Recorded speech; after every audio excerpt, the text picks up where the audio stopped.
지난주 목요일 ECB 유럽중앙은행이 기준금리 인하를 했지요. 이 금리 인하가 미국 국채시장 그리고 달러의 방향성에 어떤 영향을 미치는지 살펴볼 겁니다.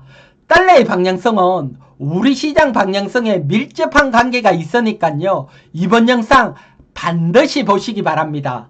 먼저 유럽 같은 경우는 보게 되면 5월 소비자 물가가 2.6%, 2%대고 1분기 경제 성장률이 0.3%밖에 되지 않았습니다.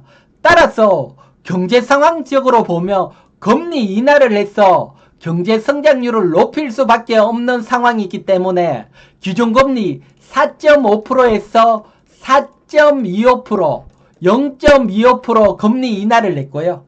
유로존이 금리 인하하기 전에 스위스라든가 스웨덴은 물론 경제 성장률을 위해서 먼저 금리 인하를 했고요.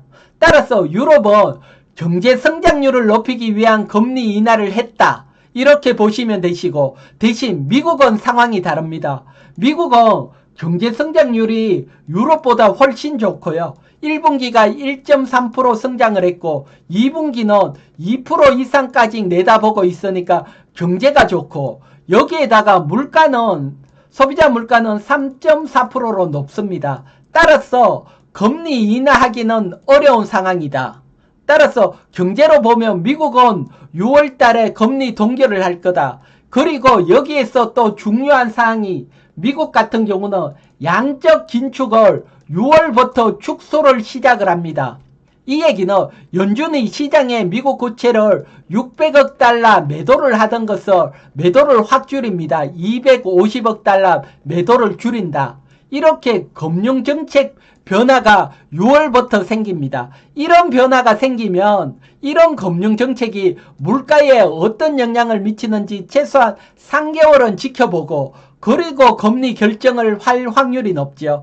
이런 상황으로 보더라도 6월은 금리 동결할 확률이 거의 100%다. 이렇게 보면 되고요. 미국 금리 인하 시점이 언젠지 연방금리 선물을 통해서 한번 보도록 할게요. 보면 연방금리 선물에서 6월달에 금리 인하할 확률이 0.3%밖에 되지 않습니다. 대신 9월달에는 70%, 12월달에는 94.6%.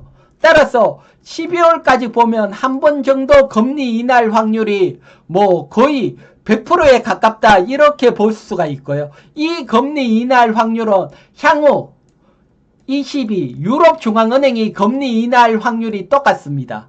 그러면 이제 유럽은 금리 인하에 따라서 유로화가 약세로 갔는데, 이제부터는 금리 인하할 확률이 미국하고 똑같아졌기 때문에 약세로 가는 건 멈추고 강세로 돌 수도 있다. 이렇게 보여지죠. 유로화하고 달러하고 월봉 차트 한번 볼게요. 보면 정말 데칼코마니입니다. 보면 위에는 달러고 밑에는 유로화인데 보면 데칼코마니죠. 이것은 유로화가 달러 인덱스에 차지하는 확률이 57.6%로 50%가 넘기 때문에 이런 데칼코마니 현상이 나오고요.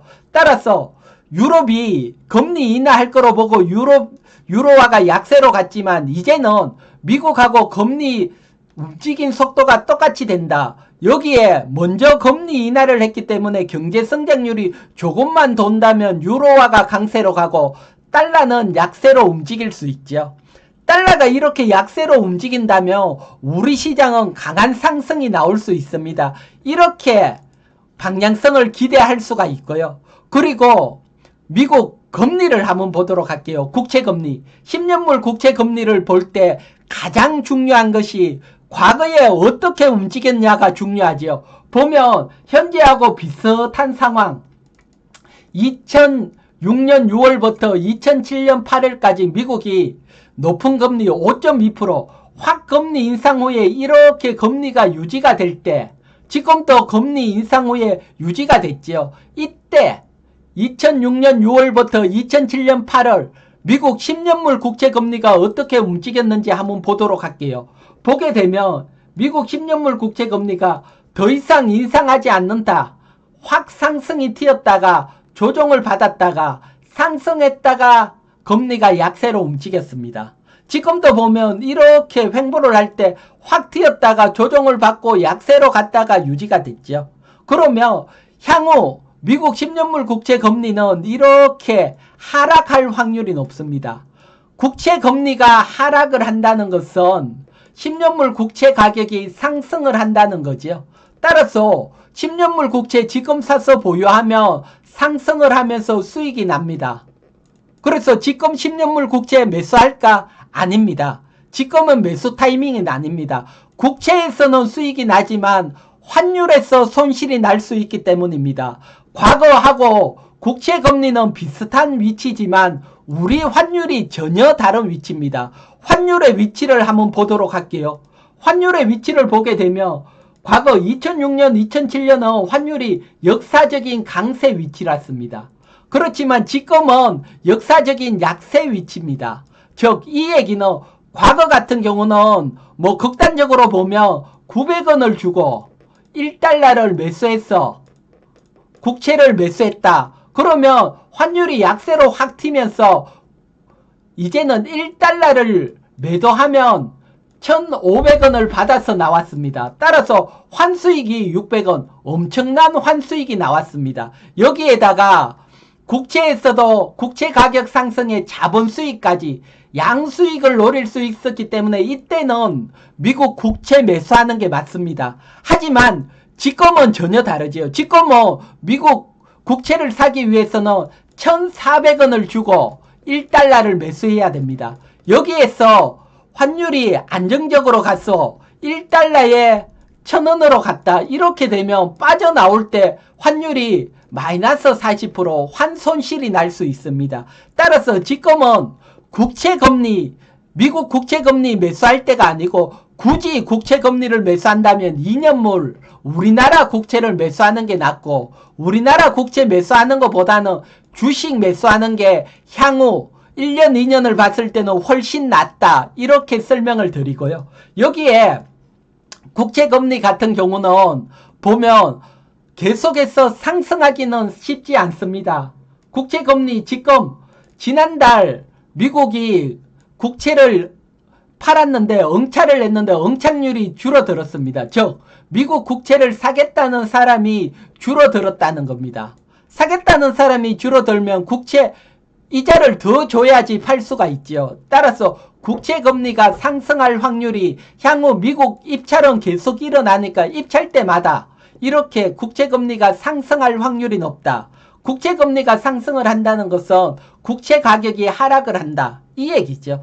따라서 국채금리를 지금은 매수할 타이밍은 아니다. 이렇게 보여지고요.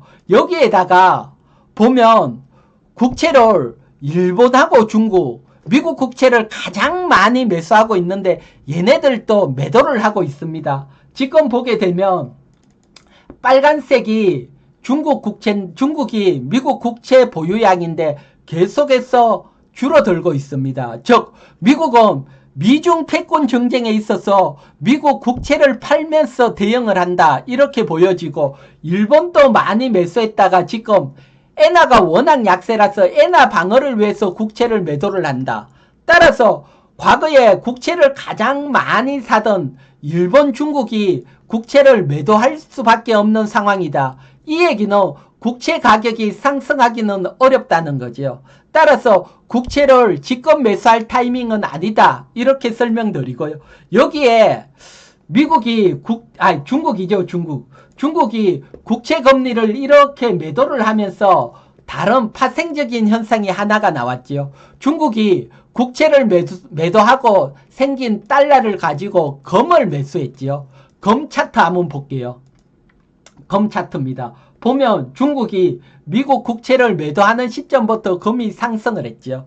따라서 미중 패권 전쟁이 계속 일어나면 금값은 계속 상승할 수 있다. 이걸 나타내고 있다. 요점까지 여러분들에게 설명을 드리고요.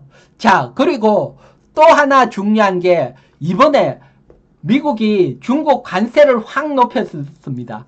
8월 1일부터 중국 전기차에 대해서 관세가 25%인 것이 100%로 확 높이고 철강, 알루미늄, 리튬도 25%, 중국 반도체에 대해서도 태양광 전지에 대해서도 관세가 25%에서 50%로 8월 1일부터 확 높여집니다.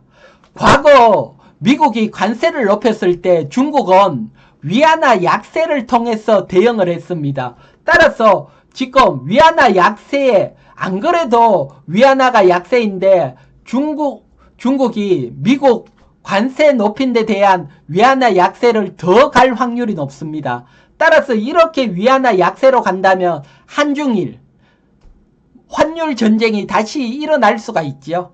이렇게 되면 우리 시장에는 좋은 건 아니고요. 다시 한번 보면 먼저 환율을 한번 볼게요. 위안화가 안 그래도 약세인데 약세 위치인데 뭐 관세에 대응하기 위해서 위안화 약세가 더 간다. 이렇게 되면 엔화도 동조해서 엔화 약세도 더 이어질 수가 있죠. 엔화가 이렇게 약세로 더 간다. 그러면 엔화 방어를 위해서 일본도 미국 국채를 매도하고 엔화 방어를 해야 된다. 이거 중국이 원하는 거죠. 중국도 국채를 팔고 일본도 국채를 팔게 만들면서 미국을 어렵게 만드는 전략이죠. 이렇게 되면 환율 약세가 좀 더 이어질 수가 있습니다. 이어지게 되면 우리도 환율이 안 그래도 지금 약세인데 환율 약세가 좀 더 이어진다. 하지만 결국은 약세가 이어지더라도 결국은 환율은 강세로 가면서 대세 상승이 나옵니다. 우리 환율이 통계적으로 보면 1,400원 이상 있었던 게 딱 3번밖에 없고요. 지금 위치가 워낙 약세 위치이기 때문에 과거 이런 약세 위치에서는 강세로 가면서 2003년에서 2007년 강세로 가면서 대세 상승이 나왔고 이런 대세 상승은 온다. 이렇게 믿어야 되고요. 이게 시점이 연기가 됐을 뿐 반드시 온다.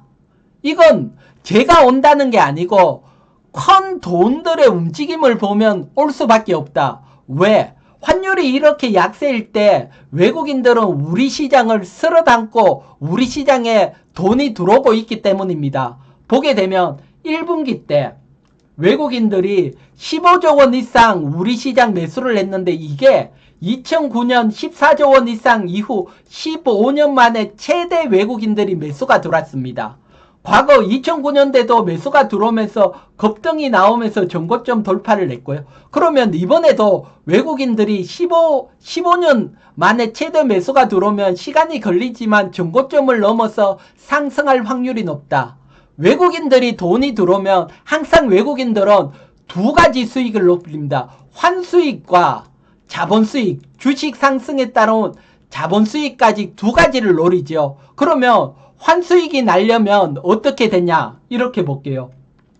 지금 외국인들은 1달러를 주고 우리 시장에 1,400원을 받아서 들어왔지요. 그러면 환율이 이렇게 약세에 있다가 결국 강세로 갔다. 그러면 이제 나갈 때는 1,000원을 주고 1달러를 받아서 나갑니다. 환율에서만 40% 수익이 나고 이렇게 강세로 가면 주가도 상승해서 주식에서도 자본 수익이 나고 이렇게 양수익을 노리고 큰 돈이 들어왔다는 것은 결국 대세 상승이 나온다는 것을 반증을 합니다. 따라서 이렇게 시장이 갈까 말까 또 환율이 약세일 때 이때 주식을 매수해야 결국은 부자가 될 수 있습니다.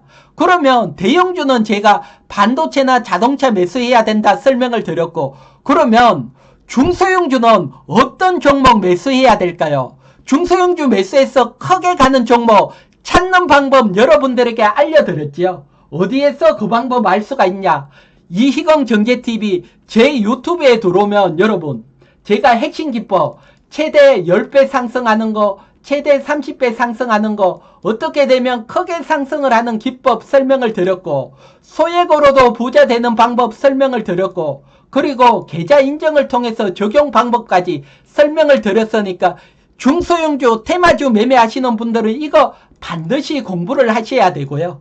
그리고 올해부터는 제가 여러분 채널 회원 운영을 하고 있습니다. 채널 회원 여러분들이 가입을 하시면 핵심 종목 공유를 해드리고 그리고 더 디테일한 기법까지 알려드립니다. 어려우신 분들은 채널 회원 가입을 하시고요. 회원비는 여러분들 부담 안 되는 비용으로 돼 있으니까 가입하셔서 저와 함께 하시기 바랍니다. 자, 오늘 여러분 환율, 달러의 움직임에 대해서 설명을 드렸죠. 꼭 참고를 하시고요. 그리고 제 영상 처음 보시는 분들은 구독 필수입니다. 구독하셔서 올해 저와 함께 부자의 길로 동행하시고, 구독자 여러분님들 늘 감사합니다. 감사합니다. 댓글 하나에 제가 힘이 뿡뿡 나니까요. 댓글, 좋아요 감사합니다. 그리고 여러분, 이번 주도 모두 성공 투자하시기 바랍니다. 저는 이희건이었습니다.